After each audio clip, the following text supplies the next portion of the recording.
NI news. ముందుగా headlines. రైతన్న మీకోసం కార్యక్రమం పాల్గొన్న ముఖ్యమంత్రి చంద్రబాబు నాయుడు.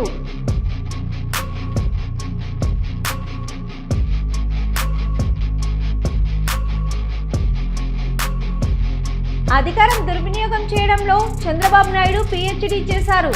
మాజీ ఎమ్మెల్యే TGR సుధాకర్ బాబు విమర్శలు.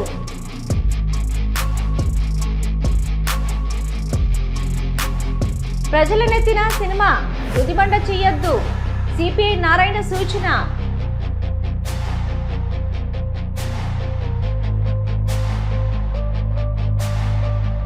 తెలంగాణ తొలి విద్యార్థి అమరవీరుడు శ్రీకాంతాచారి 16వ వర్ధంతి.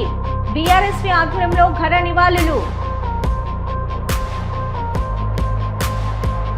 తెలంగాణ ద్వేషి పవన్ కళ్యాణ్ తెలంగాణపై వివక్ష మాటలు మానుకోవాలి. జాగృతి అధ్యక్షురాలు కవిత సూచన.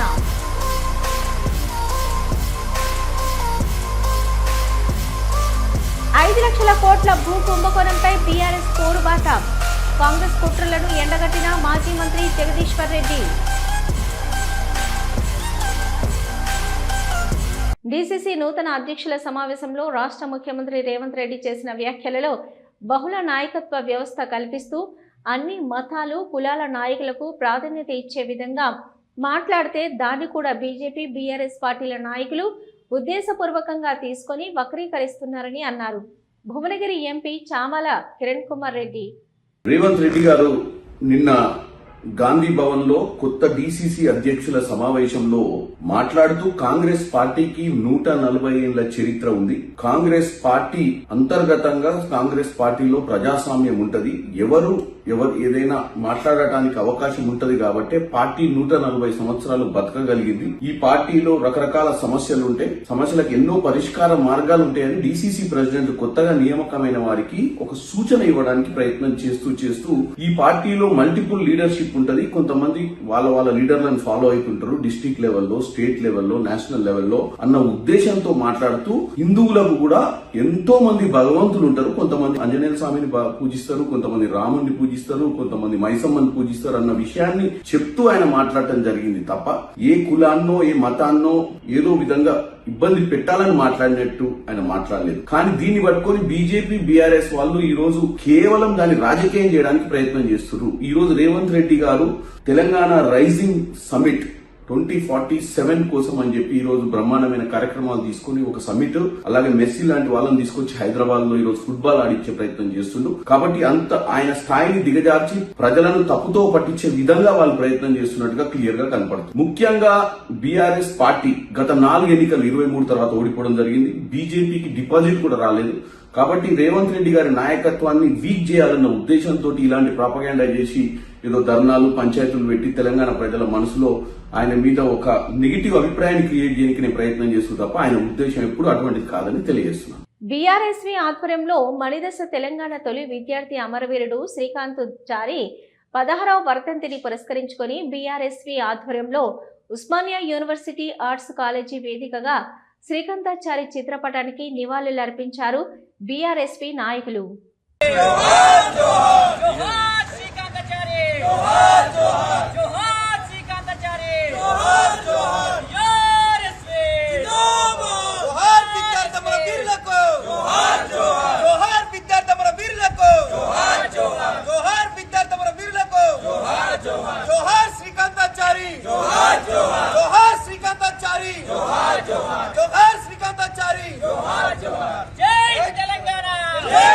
కొత్తగూడెం రైల్వే స్టేషన్లో బాంబు కలకలం రేపింది.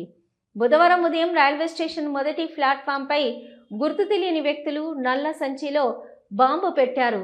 వీధి కుక్క రైల్వే ట్రాక్ పై ఉన్న బాంబును కొరగడంతో భారీ శబ్దంతో పేలింది. దాంతో కుక్క అక్కడికక్కడే మృతి చెందింది. రైల్వే స్టేషన్లో ఉన్న ప్రయాణికులు భారీ శబ్దం రావడంతో పరుగులు తీశారు. ప్రయాణికుల సమాచారంతో 3వ పట్టణ పోలీసులు రంగప్రవేశం చేసి కేసు నమోదు చేసి దర్యాప్తు ప్రారంభించారు.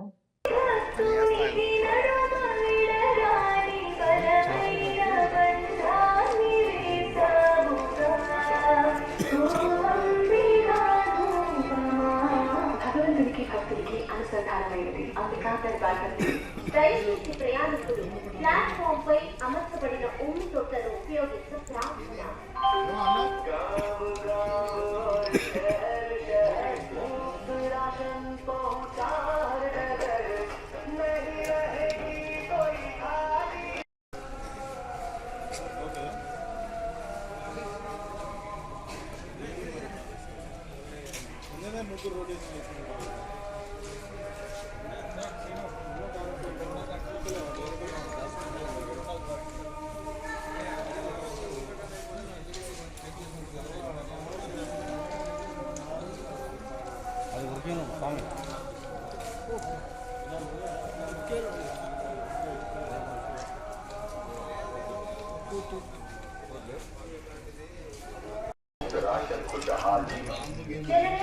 మరియు సీజన్ టికెట్ ప్రయాణికులు రెండు విషయాలు అతి తక్కువైన ఇంట్రెస్ట్ కి గరిష్ట రుణం మొత్తం అధికత కావాలి. అందుకున్న ఒకే ఆప్షన్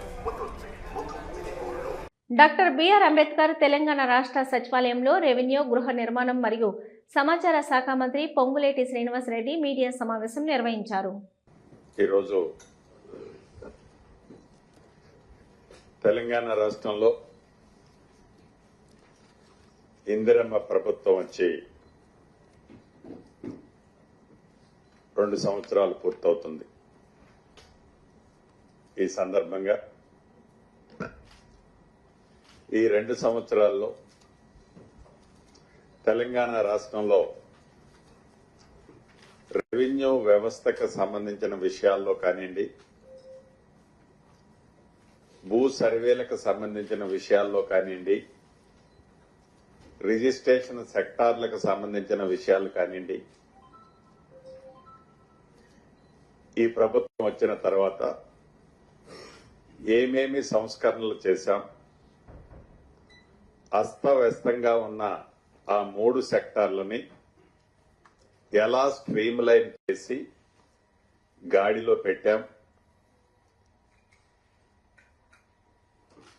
సామాన్య ప్రజలకి, గ్రామీణ ప్రాంతంలో ఉండే రైతన్నలకు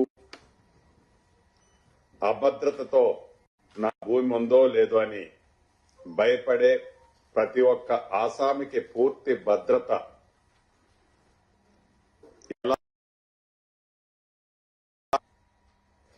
2 సంవత్సరాలు అవుతున్న సందర్భంగా రాష్ట్ర ప్రజలకి రాష్ట్ర ప్రభుత్వ పక్షాన ఆ శాఖ మంత్రిగా నేను, సిసిఎల్ఐ, రెవెన్యూ శాఖ సెక్రటరీగా లోకేష్ కుమార్ గారు, survey and stamps and registration అధికారిగా రాజీవ్ గాంధీ గారు ఇక్కడ కూర్చోవటం జరిగింది. ఈ కార్యక్రమంలో కాంగ్రెస్ 5 లక్షల కోట్ల భూ కుంభకోణంపై బీఆర్ఎస్ పోరుబాట నిర్వహించారు. ఈ సందర్భంగా మాజీ మంత్రి జగదీశ్వర్ రెడ్డి మీడియాతో మాట్లాడారు. ముఖ్యంగా దాని గురించి అంటే లోకల్లో ఏంటి ప్రాబ్లమ్స్, ది ఫ్యాక్టరీల వల్ల ఏమేమి ఉన్నాయని మా పార్టీ ఏదైతే తీసుకుందో దానికి జగదీశ్వర్ రెడ్డి అన్న, ఎమ్మెల్సీ గారు, అలాగనే నల్గొండ లీడర్స్ అందరూ, అట్లే మా కార్పొరేటర్స్ మేమందరం కూడా రావడం జరిగింది. ముఖ్యంగా ఇక్కడ ఎప్పుడైతే ఈ ఇండస్ట్రీస్ రావడం జరిగిందో నా దగ్గర ఉప్పల్ కాన్స్టిట్యున్సీలో 3,000 పైన ఎకరాలు ఇండస్ట్రీస్ లో ఉన్నాయి. దాంట్లో నాచారం, కుషాయిగూడ ఈ అన్ని జాగాలలో కలిపి 3,000 చిల్లర ఎకరాలు ఉన్నాయి. అవన్నీ కూడా ఫ్రీ హోల్డ్ చేస్తామని అంటున్నారు. ఈ ఫ్రీ హోల్డ్ చేస్తే ఏ రోడ్ కూడా సరిపోదు. ఇక్కడ వాళ్ళకు ఆల్రెడీ స్కీమ్స్ అంటే ఆ రోజులలో వాళ్ళకి సబ్సిడీ మీడి ఇవ్వడం జరిగింది. దాని తర్వాత మళ్ళీ ఇండస్ట్రీ వాళ్ళు బెనిఫిట్ పొందుతా ఉన్నారు. ఎట్లా అంటే ఇప్పుడు నేను ఏదైతే ఫ్యాక్టరీకి వచ్చినో అక్కడ సుమారు 2,000 మంది లేడీస్ పనిచేస్తా ఉన్నారు, ఓన్లీ టైలరింగ్. ఇట్లా మా దగ్గర మొత్తం ఇండస్ట్రీలలో తీస్తే 10,000 మంది పనిచేస్తా ఉన్నారు.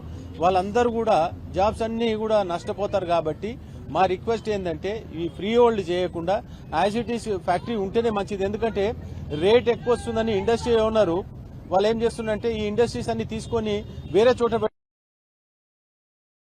అంటే ఇంత హ్యూజ్ మనీ వచ్చినాక 100 కోట్లు వచ్చినాక ఆయన ఎక్కడ పెట్టాడు. కాబట్టి దయచేసి ఇది ఇట్లనే కంటిన్యూ చేయాలి ఇండస్ట్రీస్ అని చెప్పి కోరుకుంటున్నాను. పారిశ్రామిక వాడల గురించి మనం ఇక్కడ అందరం కలుసుకున్నాము. పరిశ్రమలు చాలా అవసరం. అప్పుడు ఊరు అవతల ఉండేవి ఇవన్నీ కూడా, ఇప్పుడు కొంచెం ఊళ్ళో కలిసినట్టు సిటీలో కలిసినట్టు అయినాయి. కానీ దీన్ని హిల్ట్ అనే ఒక ప్రతిపాదనతో దీన్ని ఏదో ఒక అంటగడదామని అప్పనంగా అంటగట్టే ఒక ఉపాయం నడుస్తోంది. అది మనం అందరం వ్యతిరేకించాల్సిందే. ఇక్కడ ఈ ఇండస్ట్రీస్ ఇలాగే ఉండాల్సిందే. ఇండస్ట్రీని షిఫ్ట్ చేస్తామన్నప్పుడు మాత్రం తప్పకుండా పారిశ్రామికవేత్తలు వాళ్ళు అంతవరకే లబ్ధి పొంది మళ్ళీ ఇదంతా ఇన్ఫ్రాస్ట్రక్చర్ ఊరు అవతల ఎక్కడో కట్టడం అనేది అది చాలా తగ్గిపోతుంది. ఆ పర్సంటేజ్ తగ్గిపోతుంది. మేబీ కొందరు చేయొచ్చు, కానీ చాలా మంది మాత్రం ఒకసారి హ్యాండ్ ఓవర్ చేసిన తర్వాత మళ్ళీ ఇంత ఇన్ఫ్రాస్ట్రక్చర్ క్రియేట్ చేసామనేది చాలా తక్కువ మంది మాత్రమే నిజాయితీగా చేయగలరు. అది మనం అందరం కూడా వ్యతిరేకిస్తున్నాం. ఓకే, మీడియా మిత్రులందరూ నమస్కారం. ఇవాళ మనం ప్రభుత్వం ఏదైతే ఇటు పాలసీ అని చెప్పి తీసుకు ప్రజాపాలన విజయోత్సవాల్లో భాగంగా సిద్దిపేట జిల్లా హుస్నాబాద్లో అభివృద్ధి పనులకు శ్రీకారం చేసి బహిరంగ సభలో పాల్గొన్నారు ముఖ్యమంత్రి Revanth Reddy. Satavahana university engineering college భవనం శంకుస్థాపన. విద్యార్థులందరూ చప్పట్లు కొట్టాలి గట్టిగా, స్టూడెంట్స్ అందరూ. అలాగే హుస్నాబాద్ పట్టణ రోడ్లు మున్సిపాలిటీ పరిధిలో అభివృద్ధి. అలాగే ఆర్టీఓ కార్యాలయం రవాణా శాఖ మార్చులు. పొన్నం ప్రభాకర్ గారి నియోజకవర్గం మరి ఆర్టీఏ, అలాగే ఐటీఐ. రంగుల జెండా బట్టి సింగమోలే కదిలినాడు ఒక్కరో కాంగ్రెస్ సూర్యుడు మన రేవంత్ అన్న నిగ్గదీసి అడిగే మునగాడు. వీడు భూమిన వానైతాడు బీద సాదల ధైర్యం వీడు దొంగదొర. విజయోత్సవ సంబరాలతో పాటు తెలంగాణ రాష్ట్ర అభివృద్ధి కోసం భవిష్యత్తు ప్రణాళికలను రచించుకోవడానికి, ఆ ప్రణాళికల గురించి హుస్నాబాద్ కుటుంబ సభ్యులందరికీ వివరించడానికి మీ అభిమాన నాయకుడు, సహచర మంత్రివర్గ సభ్యులు పొన్నం ప్రభాకర్ గారి అధ్యక్షతన ఈ సమావేశాన్ని ఏర్పాటు చేసి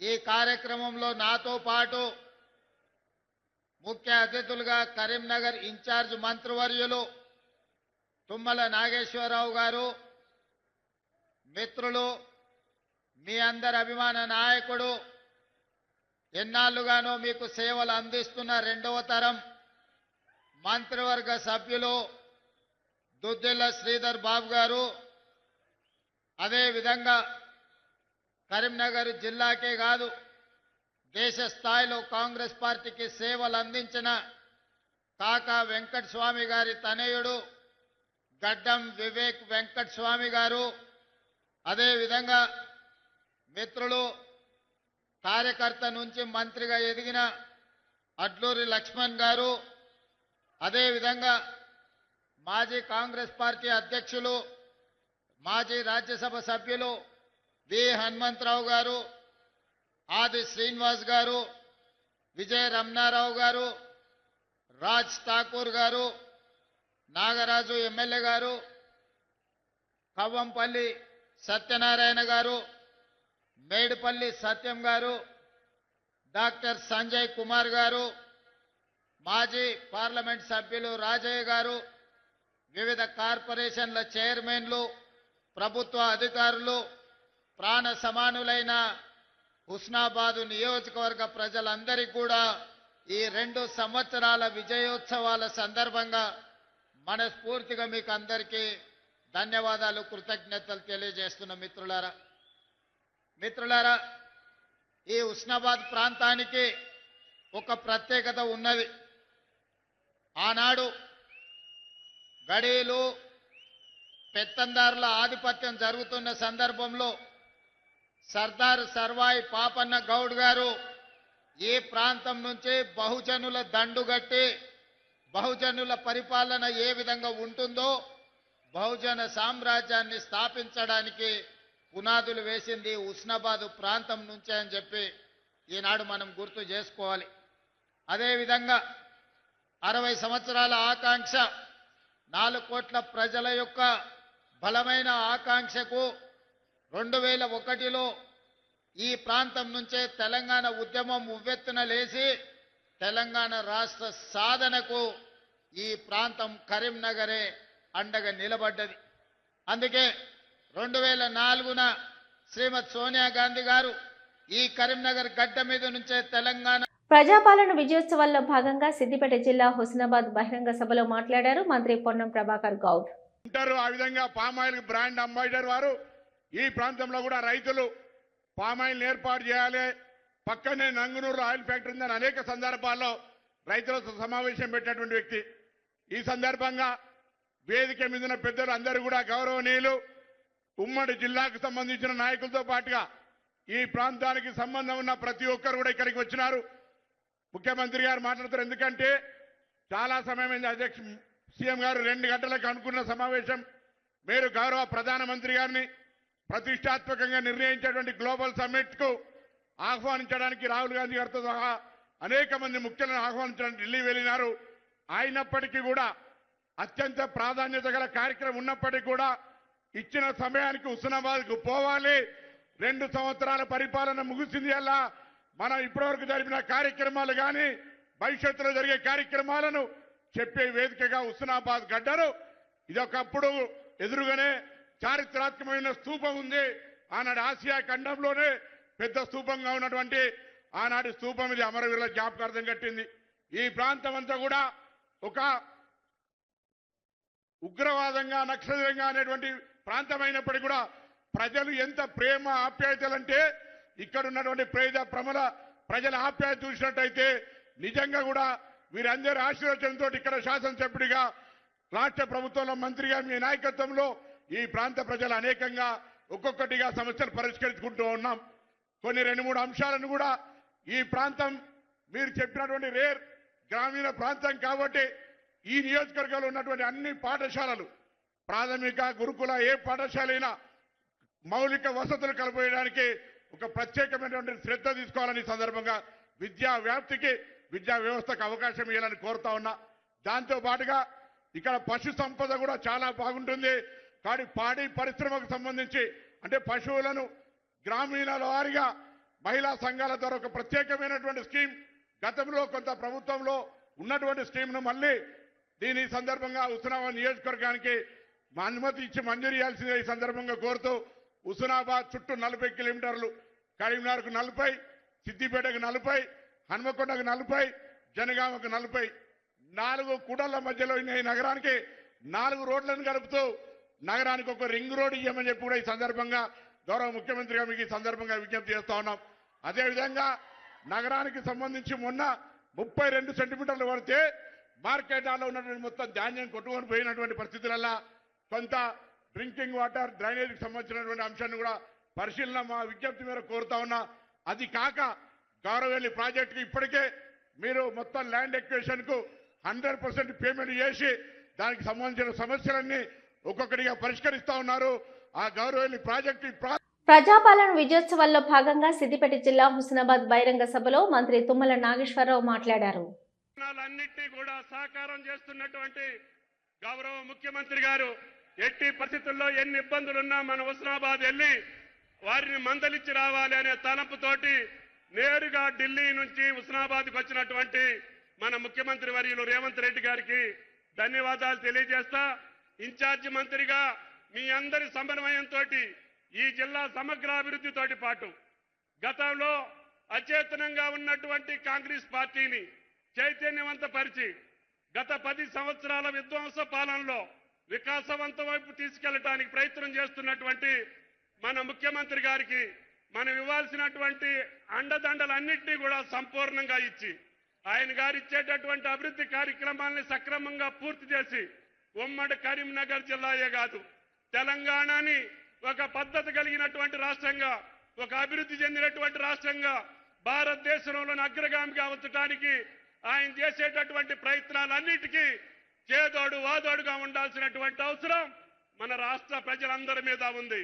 కాబట్టి దయచేసి కరీంనగర్ తోటి పాటు తెలంగాణ యావత్తు రేవంత్ రెడ్డి గారి ఆధ్వర్యంలో సుభిక్షమైనటువంటి పరిపాలన సంస్కరణతోటి పాటు రేపు జరగబోయేటటువంటి గ్లోబల్ సమ్మిట్ భారతదేశానికే కాదు ప్రపంచ దేశాలకి వన్నె తెచ్చేటట్టుగా ఆయన చేసేటటువంటి ప్రతి ఒక్క కార్యక్రమానికి చేయూతనిచ్చి అండదండలు ఇచ్చినటువంటి శ్రీధర్ బాబు గారికి, వివేక్ గారికి, పొన్నం గారికి, అడ్లూరి. రైతన్న మీకోసం కార్యక్రమం కోసం తూర్పు గోదావరి జిల్లా నల్లజల్రకు వచ్చిన ముఖ్యమంత్రి చంద్రబాబు నాయుడు అధికారులతో క్రాప్ ఫెర్టిలైజేషన్ వివరాలను అడిగి తెలుసుకున్నారు. ఇది ఆయిల్ పామ్ సార్, దీనికి మనకు కోకో పెట్టి ఇప్పుడు మనకు ఇక్కడ ఒకటి కోకో, రెండు దీని మీద ఇది రాదా పెప్పర్? మనకు కోకో మీద కాకుండా సార్ ఇప్పుడు లేటెస్ట్గా అరిగినట్టు వేస్తున్నారు సార్. అరిగినట్టు పైన వస్తుంది, ఆయిల్ పామ్ మీద కూడా వస్తుంది సార్ పెప్పర్. అదే అడిగేది. కాకపోతే సార్ కొద్దిగా మనకు ఇవి ఉంటాయి సార్, బుషెస్ ఉంటాయి సార్ ఎక్కేటప్పుడు, అవి కొద్దిగా దానివల్ల డ్యామేజ్ అవుతుంది అంటున్నారు కానీ బట్ ప్రాక్టీస్ చేస్తున్నారు సార్. దానికి ఎక్కేదానికి క్రాప్ ఎక్కడానిక? అవును సార్, బంచి తీసేటప్పుడు క్రాప్ ఎక్కడ సార్, బంచి తీసేటప్పుడు సీట్లు పెట్టి తీస్తారు సార్. అది తీస్తున్నప్పుడు ఇది డ్యామేజ్ అవుతుంది పెప్పర్ అంటారు sir. When compare with coconut లో మనకు స్టెమ్ బాగుంటుంది కదా సార్, అక్కడ ఈజీ వస్తుంది. ఏమైనా స్మూత్ చేయొచ్చిన? అదే సార్, మన ఈ మెకనైజేషన్ కానీ ఇంప్రూవ్ చేస్తే సార్, మెకనైజేషన్ ఇంప్రూవ్ చేసి దాన్ని స్మూత్ చేశారనుకోండి, దానివల్ల రెమ్మలు వెళ్తాయి, మీరు కట్ చేస్తున్నారు. అని ఇంకొక క్రాప్ ఉంది సార్, పిప్పర్లు, అది చేస్తున్నారు ఆయిల్ పామ్ లో, అది బాగా సక్సెస్ఫుల్ గా ఉంది. అది మన టూత్ పేస్ట్, మెడిసినల్ ఇండస్ట్రీస్ లో యూజ్ అవుతుంది. ఏదైనా కానీ దీన్ని ఏమైనా ట్రిమ్ చేస్తే సార్, రఫ్నెస్ లేకుండా హార్వెస్ట్ చేసి ట్రిమ్ చేయగలిగితే కొంత ఛాన్స్ ఉంది. హార్వెస్ట్ మెకనైజేషన్ చేసి ఆటోమేషన్ లో R&D అది కూడా చేయండి.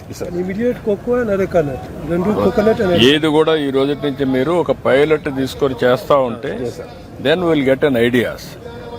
యాక్చువల్గా సార్ 4 క్రాప్స్ చేయొచ్చు సార్, కోకోనట్, అరెకనట్ ఒక్కలే కదా, ఒక ఎకరంలో cocoa and black pepper sir, nutmeg also, nutmeg కూడా జాజికాయ వస్తుంది సార్. Nearly 3 lakhs. అరెకనట్ పైన black pepper sir, black pepper yes sir, మొత్తం 2,75,000 వస్తుంది సార్. నికర అది ఒక 4 క్రాప్స్ కలిపి 4 క్రాప్ ఒక ఎకరాకి సార్. దాన్నే మాస్టర్ ఇచ్చేయండి మీరు మాట్లాడండి. దానివల్ల ఇది కూడా వస్తుంది అనుకుంటా, 4 క్రాప్లు కాబట్టి, మల్టీ క్రాప్ కాబట్టి కొంచెం ఇది సస్టైనబిలిటీ కొంచెం వర్కౌట్ చేస్తున్నారు. నాకు ఇవన్నీ పైలట్ చేసి నాకు చూపించారు. వైఎస్ఆర్సీపీ స్టేట్ ఎస్సీసీఎల్ అధ్యక్షులు మాజీ ఎమ్మెల్యే టీజీఆర్ సుధాకర్ బాబు ప్రెస్ మీట్ నిర్వహించారు. అధికార దుర్వినియోగం చేయడంలో చంద్రబాబు నాయుడు PhD చేశారని ఆయన చంద్రబాబుపై ఆగ్రహం వ్యక్తం చేశారు. కాస్ట్కి చేరింది. చంద్రబాబు నాయుడు గారి యొక్క రాజకీయ ప్రయాణం, ఆయన గురించి తెలిసిన ఏ రాజకీయ నాయకుడైనా ఈ ప్రపంచంలో ఆయన ఒక వికృత చండాలపు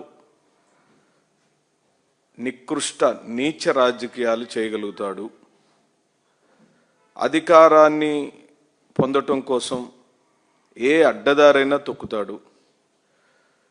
ఆ విషయంలో మీడియా కానీ, రాజ్యాంగాన్ని కానీ, వ్యవస్థలను కానీ దేన్ని అతను లెక్క పెట్టాడు అనేది నగ్న సత్యం. ఈ రోజున ఆ చర్యలలో చంద్రబాబు నాయుడు PhD పట్టా పొందాడు. డబల్ PhD అంటే రాజ్యాంగాన్ని ఉల్లంఘిస్తూ అధికార దుర్వినియోగం ఎలా చేయొచ్చు అని ఎవరైనా మనం ఒక థీరీని భారత రాజకీయ చరిత్రలో అధికార దుర్వినియోగం ఎలా చేయొచ్చు అని గనక ఒక PhD సబ్జెక్ట్ తీసుకుని దాని మీద నువ్వు PhD చేయమంటే ఫస్ట్ మనం చంద్రబాబు నాయుడు పేరు తీసుకుని Chandrababu Naidu is the best player, violation of constitutional rights. అది అన్ని రకాల వైలేషన్స్. ఆయనకు సహకరిస్తున్న పోలీసు వ్యవస్థలు. కోట్లు పెట్టి సినిమాలు తీసి ప్రజలు నెత్తి మీద భారం పెట్టొద్దని, సినిమా టికెట్లు రేట్లు పెంచడం ద్వారా ఐబొమ్మ రవి లాంటి వారు అనేక మంది వస్తారని అన్నారు. సిపిఐ నారాయణ టికెట్లు రేట్లు పెంచడం ద్వారా అత్యధిక టికెట్ల రేట్లు ఉన్న సినిమాలు వస్తే ఐబొమ్మ రవి చూపించిన దారే ప్రేక్షకులు కోరుకుంటారని నారాయణ అన్నారు. ఇప్పుడే చూశాను, అఖండ 2కి సినిమా రేట్లు పెంచుతున్నట్టుగా రాష్ట్ర ప్రభుత్వం ప్రకటించింది. ఇలాంటి ప్రకటన ద్వారా కదా ఐబొమ్మ రవి లాంటి వాళ్ళు పుట్టేది. మీరు కోట్ల రూపాయలు ఖర్చు పెట్టి సినిమాలు తీసేసేవాళ్ళు ఆ డబ్బులు మొత్తం ప్రజల మీద భారం వేయాలని ప్రయత్నిస్తుంటే ఇది ఎవరికి న్యాయం? కాబట్టి ఇంకా ఈ విలువైన కాస్ట్లీగా ఉన్న సినిమాను చూడడానికి ఇష్టమైన ప్రజానీకం ఐబొమ్మ రవి లాంటి వాటి చేసిన సినిమాలు చూస్తున్నారు. మీరేగా సూచిస్తున్నారు. మళ్ళీ అతను అరెస్ట్ చేసే హక్కు మీకు ఎక్కడ వచ్చింది? ఈ ప్రభుత్వానికి నైతిక హక్కు లేదు. ఐబొమ్మ లాంటి వాళ్ళని అరెస్ట్ చేసే నైతిక హక్కు మీకు లేదు. ఎందుకంటే మీరే సృష్టిస్తున్నారు అటువంటి వాళ్ళని. ఇప్పుడు ఆయన జైలు పెట్టి ఇంకా చాలా మంది వస్తారు. ఇలాంటి సినిమాలని రేట్లు పెంచి దివాళాకూర్తంగా సంపన్న వర్గాల ఊడిగని చేస్తూ సామాన్య ప్రజానికాన్ని జోబులు కొట్టేసేటువంటి తిరుక్షోభం చేసేటువంటి అయిపోతున్నారు. ఇంకా రాబోతున్న సినిమాలు 6-7 సినిమాలు రాబోతున్నాయి. అవి ఎందుకు పెంచుతారు ఇంకా అంటే అట్లా పెంచుకుని పోయి ప్రజలను భారం వేస్తుంటే ఇట్లాంటి ఐబొమ్మ రవి లాంటి వాళ్ళు చాలా మంది పుడతారు. వాళ్ళు రావడం మీ చేత కాదు. ఇది స్వయంకృత అపరాధం. వ్యవస్థలో చేస్తున్నటువంటి అనేక అరాచకాల భాగంగా ఇది ప్రభుత్వం తగిన చర్యలు తీసుకోకపోతే ఇలాంటి అరాచకాలు జరుగుతూనే ఉంటాయి. తక్షణం ఈ సినిమాలు ఆ పద్ధతి ప్రజలకు దూరం చేయబాకండి. ప్రజలు సినిమా థియేటర్లకి ప్రజలకు దూరం పెంచేస్తున్నారు. సినిమా థియేటర్లు 100 రోజులు 50 రోజులు ఆడుతూ ఉంటే జనం చూస్తారు. సామాన్య ప్రజానీకం మీరు 3 రోజులు మొత్తం డబ్బులు వారుకున్న తర్వాత అది ఎవరు చూస్తారు? అంటే సినిమా థియేటర్లకి ప్రజానీకానికి దూరం చేస్తున్నారు. కళామతలకి ప్రజలకు దూరం చేస్తున్నారు. ఇది అత్యంత ప్రమాదకరమైన ధోరణి. ఇలాంటి విలాసవంతమైన సినిమాలు తీసి వాళ్ళు నష్టం అవుతుందని భయంతో ప్రజల మీద భారం వేస్తే ఇది ప్రజలు ఊరికే ప్రసక్తి లేదు. మేము తీవ్రంగా ఖండిస్తున్నాం. ఇవి ఇప్పటివరకున్న అప్డేట్స్. చూస్తూనే ఉండండి న్యూస్.